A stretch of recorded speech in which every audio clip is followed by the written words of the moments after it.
Welcome to Run With It, the podcast that brings you business ideas from established entrepreneurs. Each episode, you'll hear a new business idea and the exact steps our guest would take to get started. Follow through, and you can earn a free mentoring session with today's guest and potentially a business partnership. Here are your hosts, Chris Justin and Ethan Janney.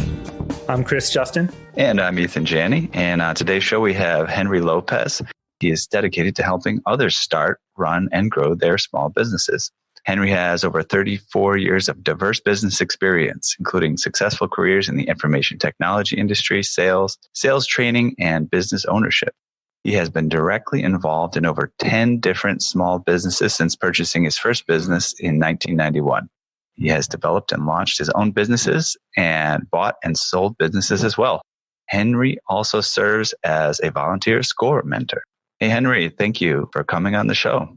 Hey, Ethan, thanks for having me. Chris, how are you? Doing great, Henry. It's a real treat to have you here. We oftentimes have entrepreneurs that have a lot of experience, but they're kind of siloed experience. And I think it's going to be a lot of fun talking with someone who has experience in a lot of different industries.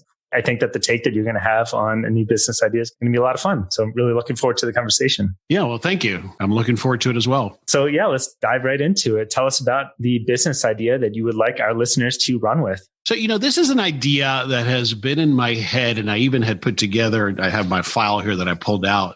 I had put together kind of an outline of it back in 2008 is the date I have on this. And I keep scrolling around. Back then, I thought it was maybe even be more appropriate. But as I thought about this, as I was thinking of an idea to share, it's still something that I think could have some relevancy. And it's what I'm calling, I think in the stuff I filled out, I called it hyper-local online business directory.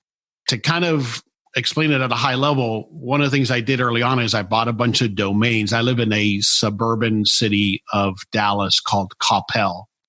And so I bought coppell411.com. This is, as a side note, back when I was going through a whole rash of buying up domain names. And I just recently purged a bunch of them, by the way. But I own like 200 different domains because I'm one of those guys. I get an idea and I say, let me go get the domain, right? So I bought a bunch of city411.coms in my area with the idea that what I thought was lacking then, and I still think is lacking, maybe even more so now, is a hyper-local business directory, online business directory. In our Coppell community, just to go off of that, about 40 to 50,000 residents, suburban city, we're our own proper city, probably 15 square miles. And so not unlike a lot of community like ours, you have some level of civic pride, community pride, and people want to support local businesses. But beyond, I drive down our main street and see the obvious brick and mortar locations. It's hard to get that anywhere. If you do a Google search, it's somewhat local, right? Google will still serve you related businesses, other businesses that may or may not be really based in Coppell. That was the seed of the idea, a hyper-local online directory of businesses that serve my community and allow me then as a resident to support that truly local business. That's interesting. I just moved from New York City to the Chicago suburb, and I've been there about a year and a half now. And I feel like I'm just finally getting to meet, who are the people that own businesses in that area? And I find it very interesting. Like, it's just kind of taken me that long to figure out what's the way to do that. It's not like I went to chamber of commerce events and stuff like that. There's other people that aren't in those organizations that you don't meet. And on top of that, I know that there's some really interesting things you can do on the hyper local level. These coupon packs and things like that people get in the mail. I believe it's a pretty lucrative business just to kind of put some coupon packs together and get them sent out to people in a local area so they know what kind of deals are around. Right. And so related to that, I was a realtor, amongst other things, back in my career. I was a realtor for 5 years because I wanted to get into real estate investments. And so back then, and you still see a version of it, they used to call it a welcoming package that every new homeowner would get. And in it would be coupons of local businesses along that idea as well. Because when you move into a new community, again, you want to be supportive of that new community and find out who's the local dentist, who's the local doctor. But beyond that, where do I go for this service or that service, or what's the best auto shop to go to, those kind of things. And I think that the online search now, while it makes it easier to find those things, I think it convolutes a little bit as to who's really a local business or not. That's exactly where I'm going with my train of thought here. A cynical listener, perhaps a skeptical one, maybe is a more generous term, may hear this idea and think, well, Google is not perfect at it, but they're not bad. And there's also Yelp out there that I can cross-check. You hear this kind of guidance for breakthrough technology that needs to be 10 times better than the existing solution in order for someone to change their behavior. How can an idea like this, how can this business idea be 10 times better than Google or than Yelp? I think it's going to have to be, if it can possibly be, it would have to be because you really exploit the local aspect of it. So let me answer it this way in part, Chris. One of the things that I also thought about when I was thinking about this is we had a version, we actually have a couple of versions of very local, small little newspapers. One of our big newspapers, the Star Telegram, has a pseudo-local paper.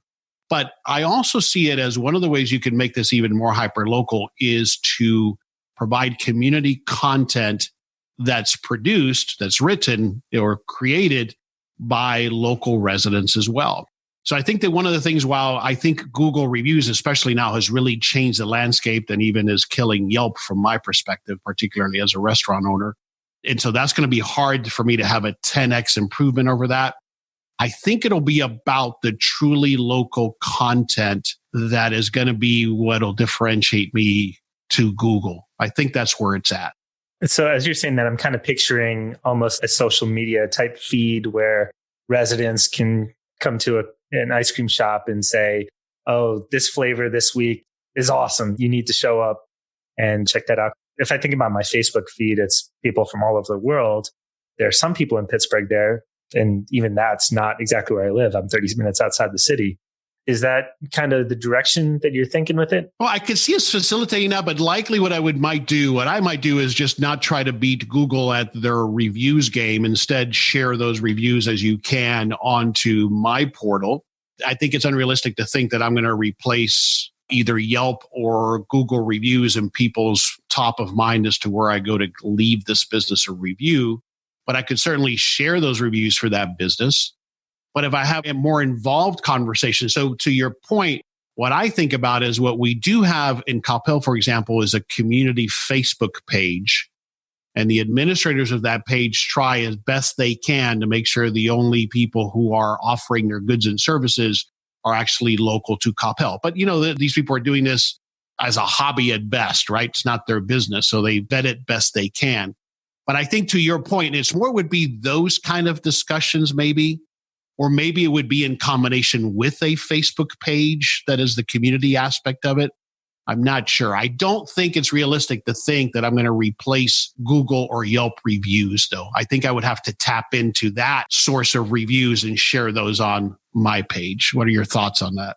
Yeah, I don't think there's a reason to replicate the review system that exists right now. I think it's more, as you're talking, I'm thinking, the thing that's missing in online communities still in 2020, which is surprising, is an actual feeling of community. Facebook had that a little bit when they first started, and it was just college students. It didn't need to be just college students. It's not about that. It's more that it's a smaller group of people that you feel like you can share more of an authentic self with because you're not putting it out to the entire world.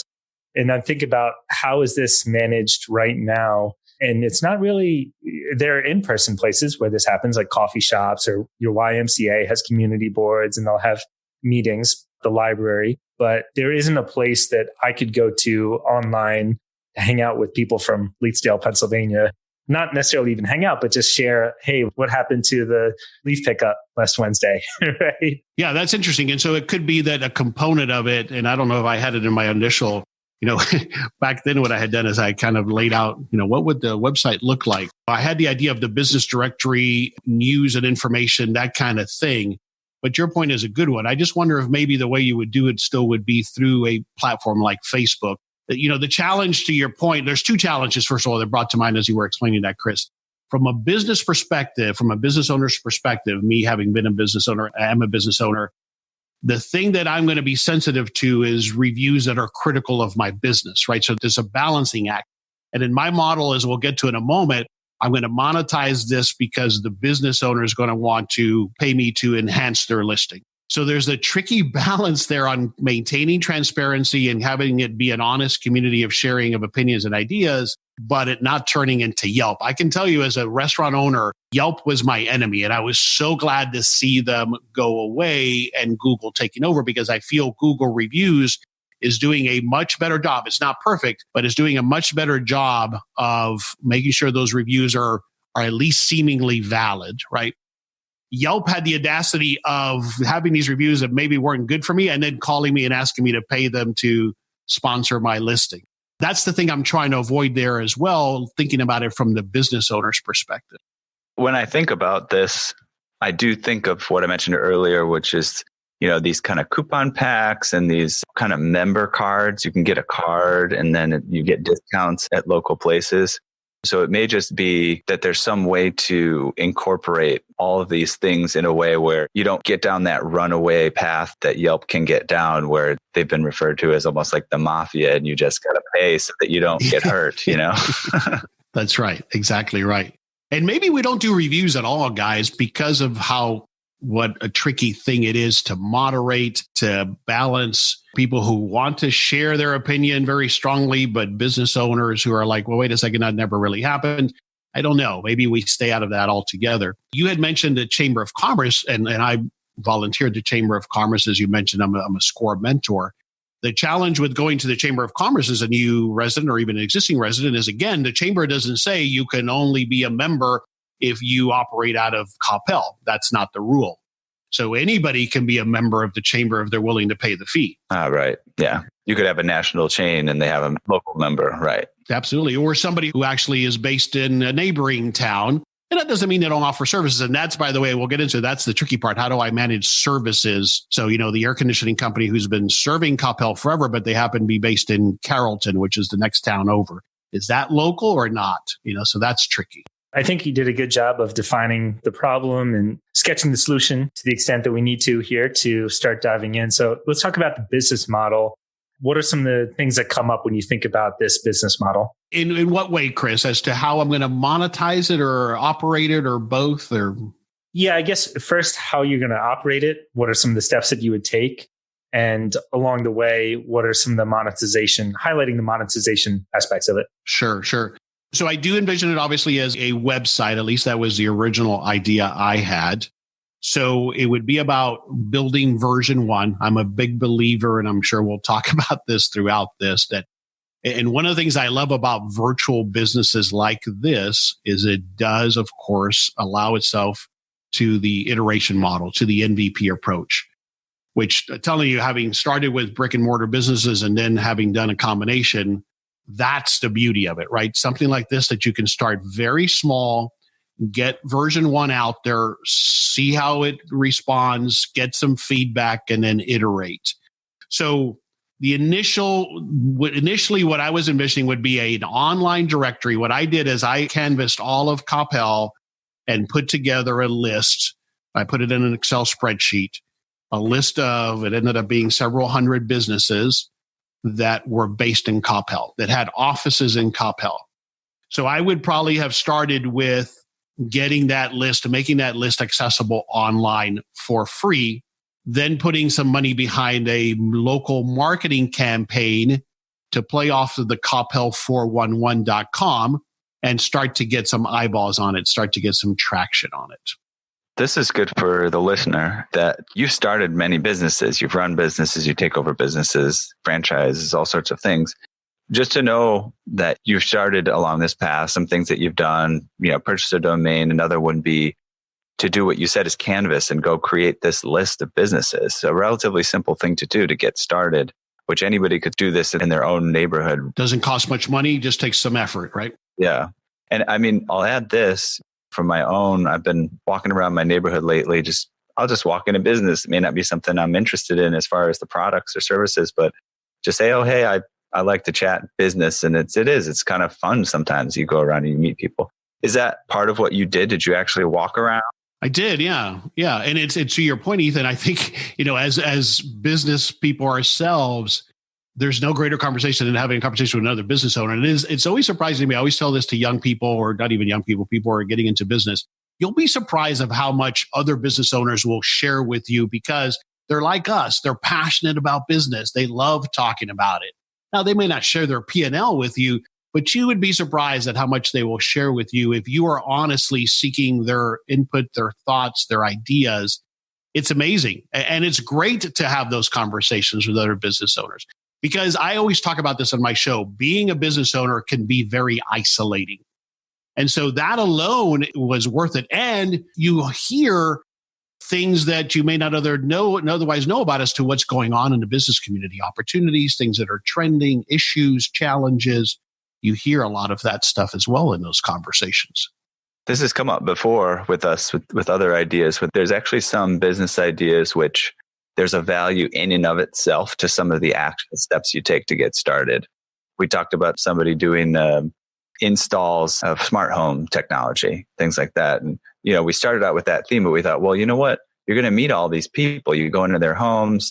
You might be able to then also become the person that refers them other business that they need things done in the home services and so on and so forth. Yeah, you guys also talked about that in the episode. The guy had the idea about the dentist office and calling in and asking questions. Mm-hmm. Similarly, right, you can uncover things just by having those conversations that might completely pivot you off of the idea that you started with. I would highly recommend this to the listener who's just like trying to figure out what kind of business they want to start. They're really into entrepreneurship. They're curious about how to spend their time, quote unquote, start this business. And that just means go around your neighborhood and meet all the entrepreneurs that are around, try to do a little bit of a treasure hunt, try to figure out, where they're hiding. Some people are on the third floor of an office building you never thought about, and they're doing something really cool that you didn't know about, and just start making that list. And if you even never start the website, you just earned a lot of value by meeting people.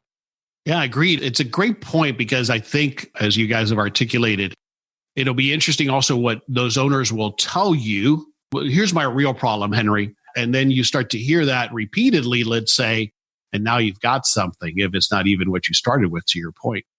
I was thinking ahead to, at this point, it can seem like there's a lot of work involved. You're talking about compiling 600 business owners. What's the carrot out there for it? How much money do you think someone can earn doing this? And I know that we were talking about kind of the intangible carrot of meeting different business owners and learning and improving yourself that way. But if this is something that you are doing to also bring some income to your family, how much do you think is possible? I don't know. So I never got that far. And it was probably one of the reasons why this never became a project that became full focus for me. I do know that as I'm looking at my notes, so I'll answer it this way in a roundabout way, Chris, and maybe get back to it. Even back then, the whole idea of having it be a subscription model to the business owner for that enhanced listing, let's just generally call that now before we break it down.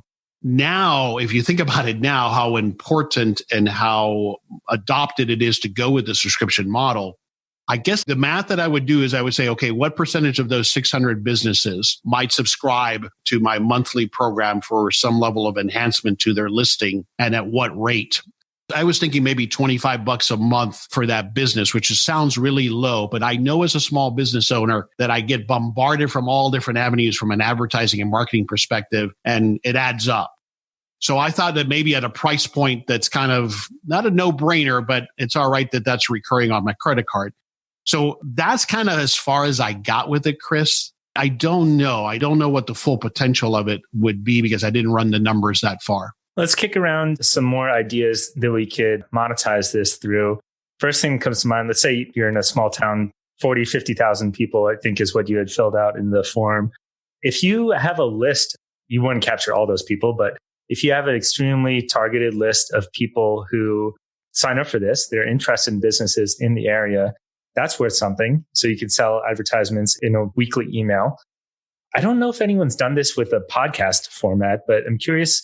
I keep thinking, is there potential there for a hyper-local podcast? I've thought about that. Yeah. I've played around with that idea. I wanted to partner initially with the Chamber of Commerce, and not because they didn't reject the idea. It's just, it's one of those things, what do you focus on? But I do think that's a good idea. What if it's a site that actually, I know it's easier to often to get money from business owners because they're the ones who understand, the monetization of, I'm paying, I get leads, I get more business. But it could have another aspect where it's like a local member site. So it kind of goes along with that. I have a card, like a discount card or something. So $25, well, and in that case, those things might end up being like $25 a year, the kind of rate for that. But there could be a case, depending on the kind of discounts and deals you could offer to the local population, to pay $5, $10, up to $25 a month. And I'm just a member of that local site. And there's some type of login so that when I get in there, maybe I see deals that nobody else sees, or I see businesses. I learn about businesses, things that other people aren't going to learn. So a freemium kind of approach where everybody gets access to the basic list, but your membership gets you access to something more. And I would think that I'd need to be able to make sure that's something that can actually realize in a way of savings or discounts or something, right? Exactly. Yeah. Yeah, I like that. Yeah, me too. I think that's a great idea. And of course, when I came up with this idea, apps had just kind of come onto the more around 2008. When was the iPhone released? Around that time or so? 2007. 2007. So I hadn't even thought about an app at that point, but certainly there would be an app component to this, I would think. At least a basic one to be able to search the directory. I wonder if you could partner with a very common local business. I guess it doesn't have to be common. If you're just going to do it in one market, that's fine. But partner with a local business that also has a subscription model so that maybe you can just piggyback on them. Of course, so the first things that came to mind are probably not feasible, but like water bills, electricity bills. There's things that people pay that have to do with their kind of home, their domicile, their neighborhood, and they're going to pay it monthly anyway. And you say, hey, would you like to be a member of like the local business directory where you get lots of deals? You can see special things about the local businesses. And then we just add that on to your monthly bill of $5 or whatever. Interesting.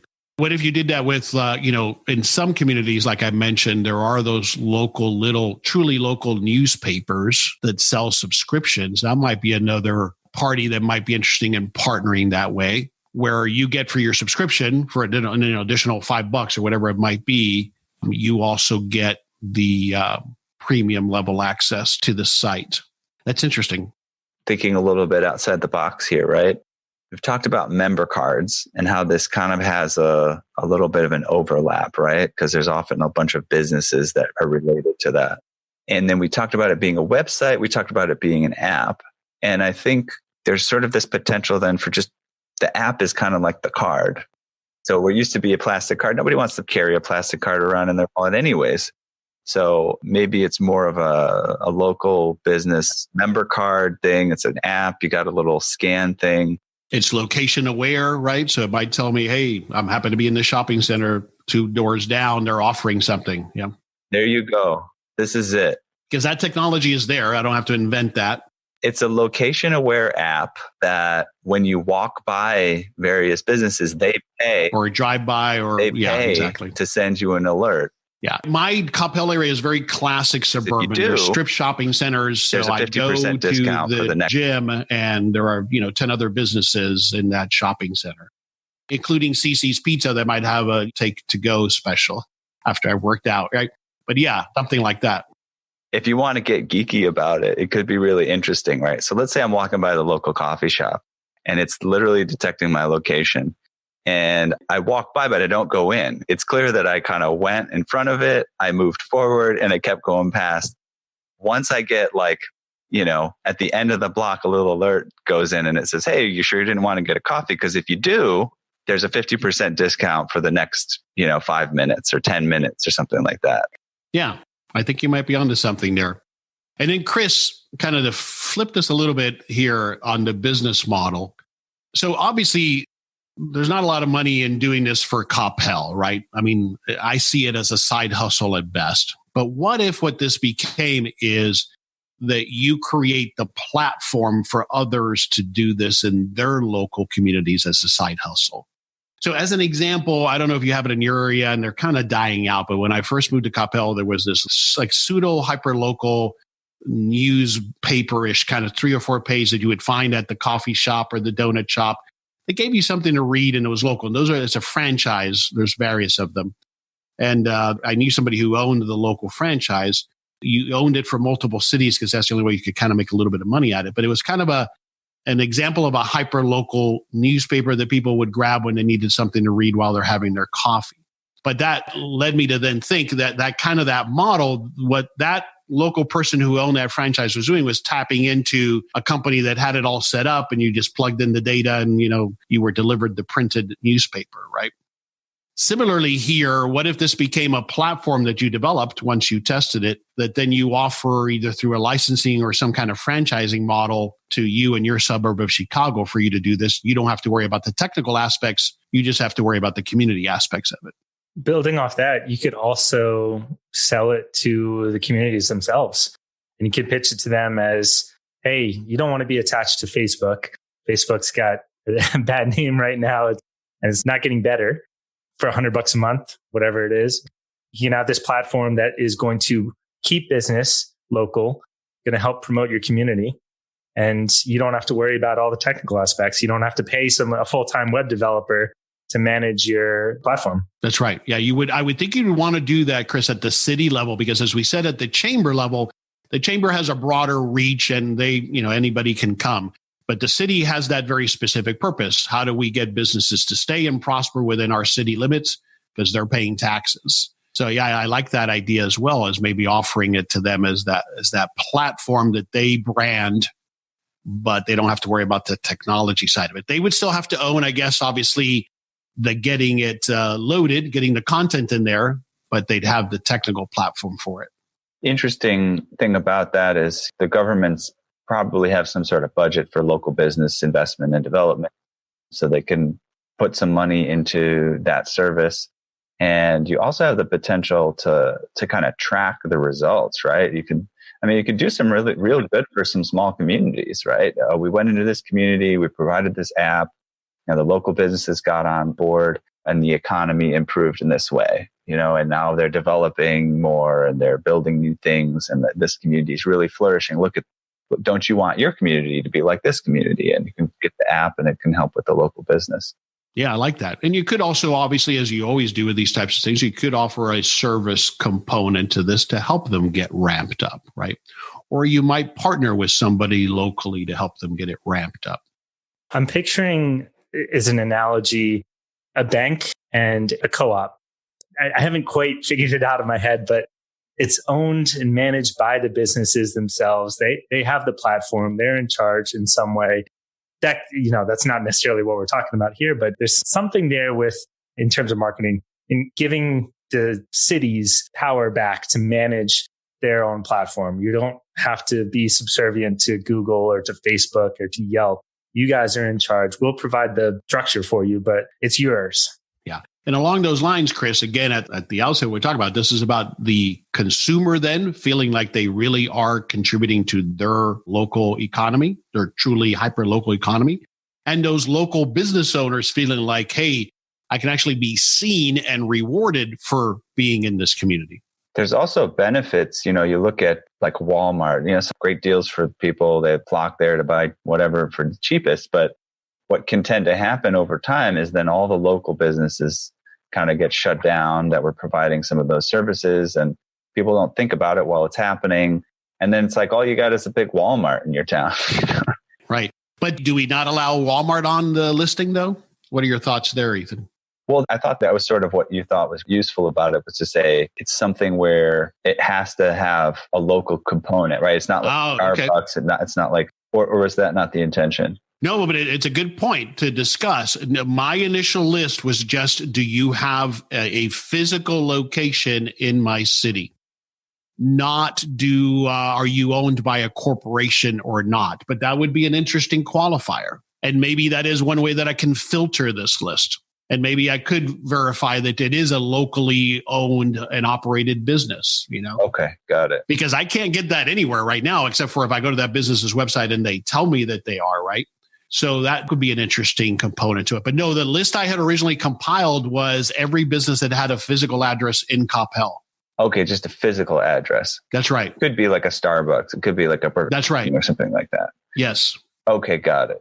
That's a compelling point because to everything that we've talked about, what if as a consumer, that's the choice I want to make is to really reward where possible those businesses that are truly locally or independently owned? Well, I think that there's things that communities are already doing, but I don't think a lot of them have figured out how to do it, which reward these type of local businesses and create these little, it's pleasant. Like the community that I live in, for example, there's some franchises here and there, but I feel like there's a good example is like there's a main street, right? And it's the same street when you get out of the downtown area, it's a two-way street. But when you get to the downtown area, it's a one-way street. It's almost geared to like direct you around that. So if you want to go faster, right? So like people have to drive slow in the downtown area and people can walk around and it just feels less busy and bustling. And I mean, bustling in a people way, not like a traffic way.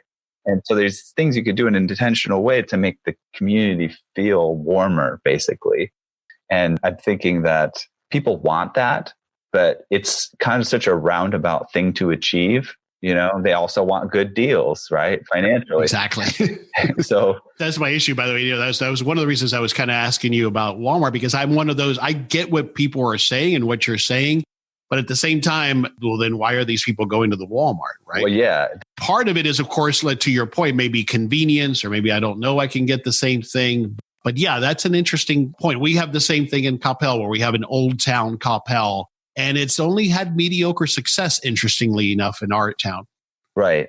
And then people lament when it disappears. I know it's quaint, it's romantic, but I don't know.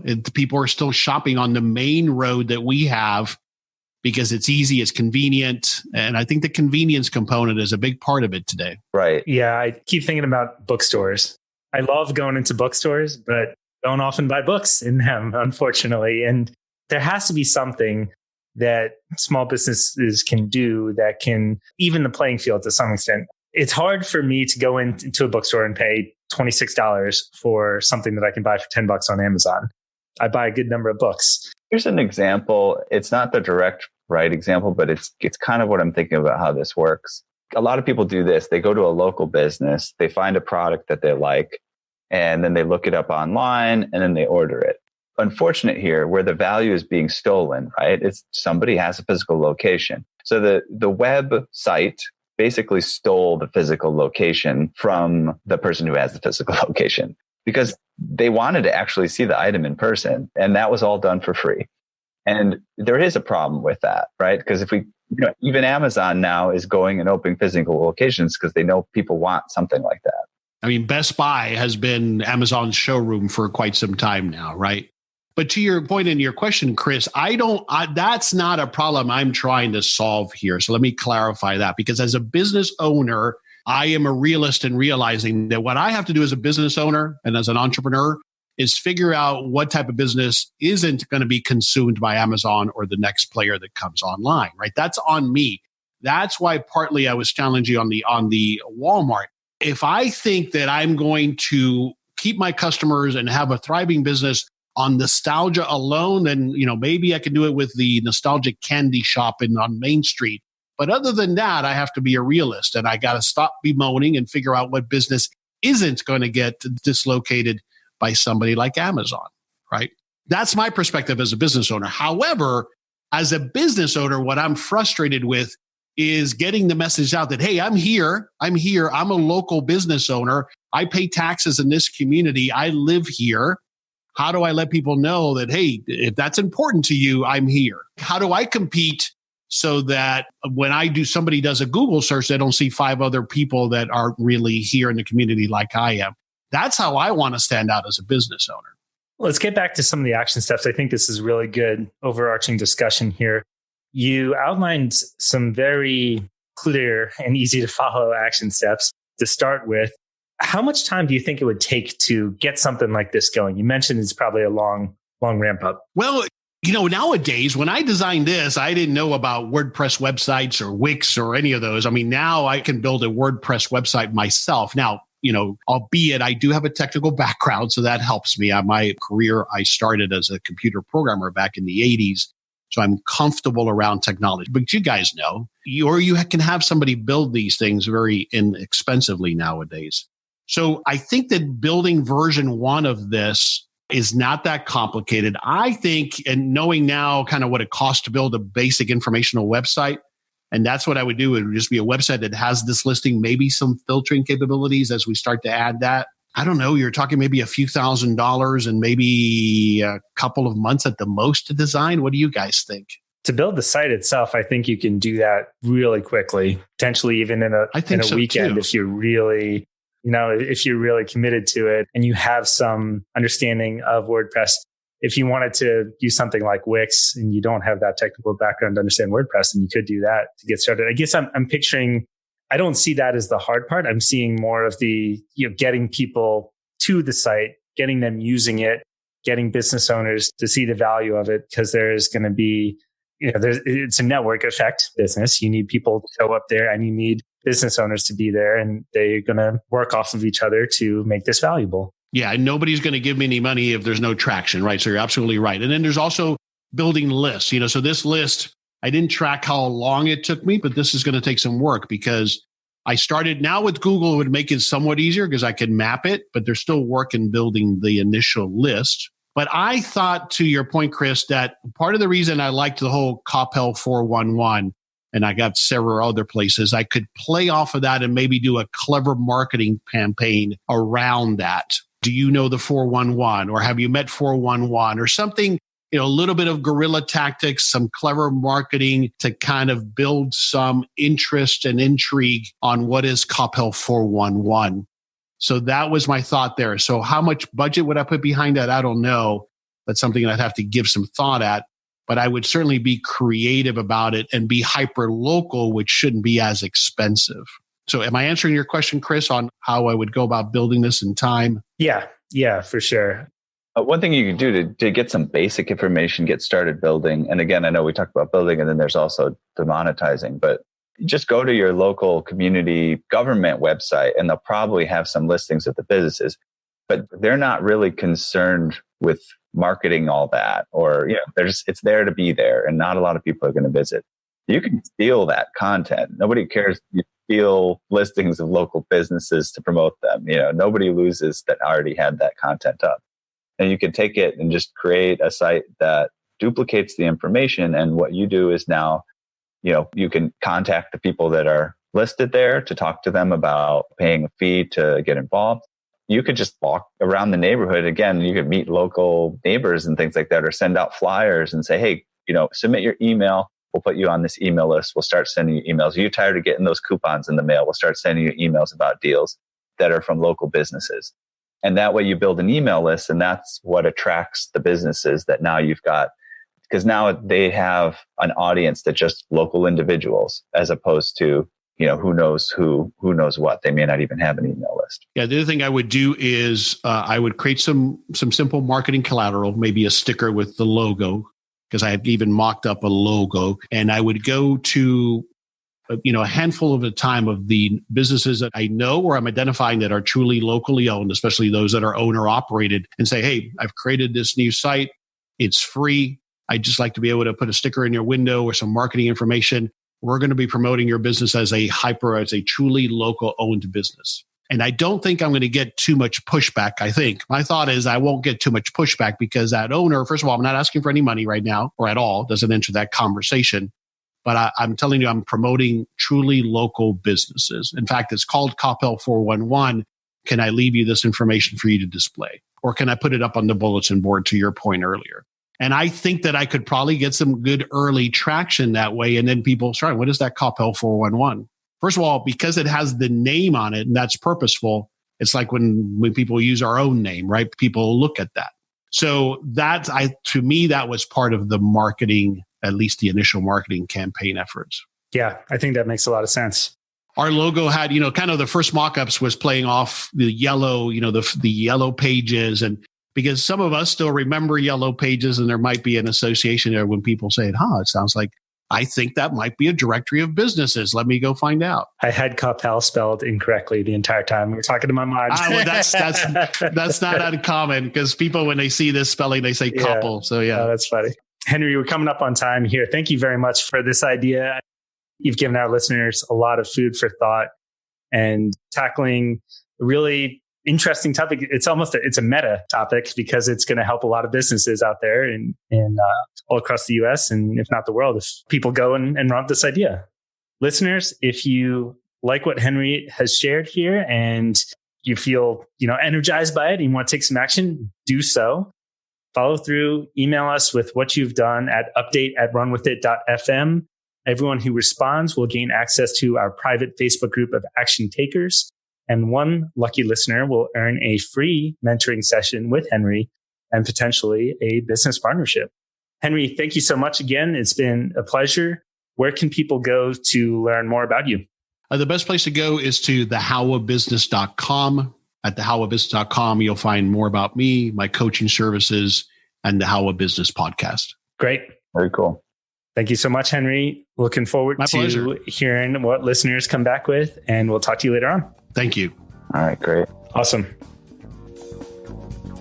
Now it's time for you to run with it. Follow through on the action steps discussed and email a summary of what you did to update@runwithit.fm. Every listener who emails us will gain exclusive access to a private Facebook group of action takers. And one listener will earn a free mentoring session with today's guest and potentially a business partnership. Help us build the Run With It community of generous entrepreneurs. Please like, subscribe, and review us online. And remember, the secret of getting ahead is getting started.